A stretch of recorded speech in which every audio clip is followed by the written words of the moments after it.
Election commission of India পশ্চিমবঙ্গের জন্য Bangla form অর্থাৎ এসআইআরের বাংলা ফর্মটি প্রকাশ করেছে।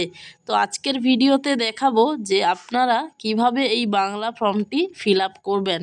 তো আপনারা অনস্ক্রিনে দেখতে পাচ্ছেন এটা হচ্ছে গণনা ফর্ম বা এসআইআরের ফর্ম। তো এখানে আপনারা একেবারে উপরের দিকে দেখুন name and contact number of BLO, অর্থাৎ বিএলওর নাম এবং কন্ট্যাক্ট নাম্বার এই জায়গাটায় থাকবে। এরপরে এই যে ছকগুলো এইগুলো আগের থেকেই ফিল করা থাকবে। এখানে ভোটার আইডি, ভোটারের নাম অর্থাৎ আপনার নাম, এপিক নাম্বার এগুলো দেয়া থাকবে। এখানে পুলিং স্টেশন অ্যাড্রেস দেয়া থাকবে এবং এখানে একটি কিউআর কোড দেয়া থাকবে। এরপরে রয়েছে ফটো। তো এখানে আপনার ভোটার আইডি কার্ডে যে ফটোটি দেয়া রয়েছে সেই ফটোটি এখানে দেয়া রয়েছে। এরপরে এখানে বর্তমানের একটি ফটো দিতে হবে এই ঘরটিতে। এরপরে নিচের দিকে দেখুন বলা হয়েছে জন্ম তারিখ। তো এখানে তারিখ, মাস, বছর অর্থাৎ ডে মান্থ ইয়ার অনুসারে এইখানে তারিখটি বসিয়ে দিবেন। তো এখানে আমরা তারিখটি বসিয়ে দিচ্ছি। তো এখানে বাংলা না ফিল করলেও চলবে। তো এখানে বাংলা ফর্মটি বাংলায় হলেও কি হবে, ইংরেজিতে আমরা লিখতে পারি। তো এইভাবে তারিখটি বসিয়ে দিতে হবে। এরপরে রয়েছে এখানে আধার কার্ডের নম্বর। তো আপনারা এই আধার কার্ডের নম্বর এই সোজা ঘরটিতে আপনার 12 ডিজিটের আধার কার্ডের নম্বরটি এখানে বসিয়ে দিবেন। তো এরপরে রয়েছে মোবাইল নম্বর। তো এই ঘরটিতে মোবাইল নাম্বার বসিয়ে দিবেন। এরপরে রয়েছে পিতা বা অভিভাবকের নাম। তো আপনার পিতা অর্থাৎ বাবার নামটি এই সোজা ঘরটিতে বসিয়ে দেবেন এবং বাবার এপিক নাম্বার অর্থাৎ ভোটার আইডি কার্ডের নাম্বারটি এই ঘরে বসাবেন। এরপরে মায়ের নাম এই ঘরটিতে বসিয়ে দিবেন। এরপরে মায়ের এপিক নাম্বার অর্থাৎ ভোটার আইডি কার্ডের নাম্বারটি এই ঘরে বসাতে হবে। এরপর হচ্ছে স্বামী বা স্ত্রীর নাম। আপনি যদি বিবাহিত মহিলা হয়ে থাকেন তো সেক্ষেত্রে অবশ্যই স্বামীর নামটি এই ঘরটিতে বসিয়ে দিতে হবে এবং স্বামীর এপিক নাম্বার অর্থাৎ ভোটার আইডি কার্ডের নাম্বারটি এইখানে বসাতে হবে। এরপরে রয়েছে সর্বশেষ এসআইআরের নির্বাচক তালিকায় থাকা নির্বাচকের বিবরণ। আপনার নাম যদি 2002 সালের ভোটার লিস্টে থাকে তো সেক্ষেত্রে এই ছকটি আপনাকে ফিল আপ করতে হবে। তো এখানে কি ফিল আপ করতে হবে দেখুন, প্রথমে রয়েছে নির্বাচকের নাম অর্থাৎ আপনার নাম, ইলেক্টর অর্থাৎ ভোটার কার্ডধারীর নাম, তো এখানে বসাতে হবে। এরপরে আপনার এপিক নম্বর অর্থাৎ 2002 সালে আপনার ভোটার লিস্টে যে এপিক নাম্বারটি বা যে ডিটেলসগুলো রয়েছে সেইগুলো কিন্তু এখানে বসাতে হবে।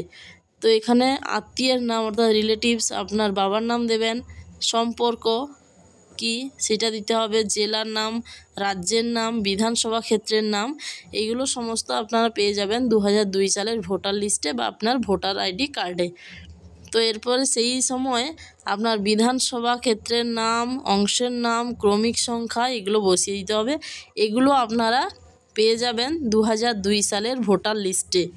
তো এটা হচ্ছে 2002 সালের ভোটার লিস্ট। তো এই ভোটার লিস্টে এসি নেম অর্থাৎ এখানে দেখুন 214 মুখবেড়িয়া লেখা আছে বিধানসভা ক্ষেত্র। তো এখানে মুখবেড়িয়া নামটি লিখতে হবে, অর্থাৎ আপনার যেটা হবে সেটা আপনি লিখবেন। এবং এখানে অংশ নম্বর দেয়া রয়েছে 143 এবং এখানে ক্রমিক সংখ্যাও দেয়া রয়েছে। আপনার ক্ষেত্রে যেটা হবে সেটা আপনি দেখে দেখে লিখবেন। এরপরে এই দিকে যে ছকটি রয়েছে তো এই ছকটি কাদের জন্য দেখুন, এখানে বলা হয়েছে আত্মীয়ের বিবরণ যার নাম পূর্ববর্তী কলামে সর্বশেষ এসআইআরে দেওয়া আছে। তো এখানে আপনার যদি ভোটার আইডি কার্ডে আপনার যদি 2002 সালের ভোটার লিস্টে নাম না থাকে তো সেক্ষেত্রে আপনার বাবা অথবা মায়ের এখানে ডিটেলস দিতে হবে। তো এক্ষেত্রে প্রথমে নাম, তার এপিক নাম্বার, আত্মীয়ের নাম, সম্পর্ক কি, জেলা, রাজ্যের নাম, বিধানসভা ক্ষেত্রের নাম, অর্থাৎ 2002 সালে যেমন ডিটেলস রয়েছে সেইভাবে কিন্তু এই ঘরটি ফিল আপ করতে হবে। এরপরে এখানে কিন্তু যিনি আপনার এখানে সিগনেচার দিতে হবে এবং এখানে বিএলওর সিগনেচার দিতে হবে। এটা হচ্ছে বাংলা ফর্ম কিভাবে ফিল আপ করতে হয় দেখালাম। এরপরে এই ফর্মটির উল্টো পাশে দেখুন এই ধরনের একটি পেজ রয়েছে। তো এই পেজে কি বলা হয়েছে দেখুন, এই পেজে গাইডলাইন দেওয়া হয়েছে। তো প্রথমে বলা হয়েছে ভারতে 1/7/1987 আগে জন্মগ্রহণকারী তো তাদেরকে জন্ম তারিখ অথবা জন্মস্থানের প্রমাণস্বরূপ নিম্নোক্ত তালিকা থেকে নিজের যে কোনো একটি নথি দিতে হবে। যে কোনো নথি বলতে এখানে যে নথিগুলো দেয়া রয়েছে, অর্থাৎ এখানে পরিচয়পত্র বা পেনশন পেমেন্ট অর্ডার, যেটি কেন্দ্র সরকার রাজ্য সরকার এগুলো দ্বারা, বা এখানে শংসাপত্র 1/1987 আগে। তো এখানে ডাকঘর, ব্যাংক বা ভারতীয় জীবন বীমা নিগম সংস্থা কর্তৃক প্রদত্ত শংসাপত্র, বা আপনার পাসপোর্ট যদি থাকে, বা বনভূমি অধিকার শংসাপত্র, নাগরিকদের জাতীয় রেজিস্টার এগুলো, বা জমি বাড়ির বরাদ্দ সরকারি শংসাপত্র, এই সমস্ত নথি যদি থাকে, তো আপনি যদি 1/7/1987 আগে জন্মগ্রহণ করে থাকেন তাহলে এগুলোর মধ্যে যে কোনো একটি আপনি দিতে পারবেন। এরপরে এখানে কি বলা হয়েছে দেখুন, এরপরে এখানে বলা হয়েছে 1/7/1987 এবং 2/12/2004 মধ্যে জন্মগ্রহণকারী, অর্থাৎ যাদের ভোটার লিস্টে নাম রয়েছে সেই সমস্ত ব্যক্তিদের তাদের নিজস্ব ভোটার লিস্টের সেই প্রিন্ট আউট কপি লাগবে, আর কিছু লাগবে না। এরপরে এখানে বলা হয়েছে ভারতে 2/12/2004 পর জন্মগ্রহণকারী, তো এদের ক্ষেত্রে ভোটার লিস্টে যেহেতু নাম নেই, তো সেক্ষেত্রে বাবা অথবা মায়ের ভোটার লিস্টে 2002 সালের ভোটার লিস্টের প্রিন্ট আউট কপি লাগবে। তো বাংলা ফর্মটিতে এই সমস্ত নির্দেশ দেওয়া রয়েছে। তো কিভাবে বাংলা ফর্ম ফিল আপ করবেন তা দেখালাম আজকের ভিডিওতে।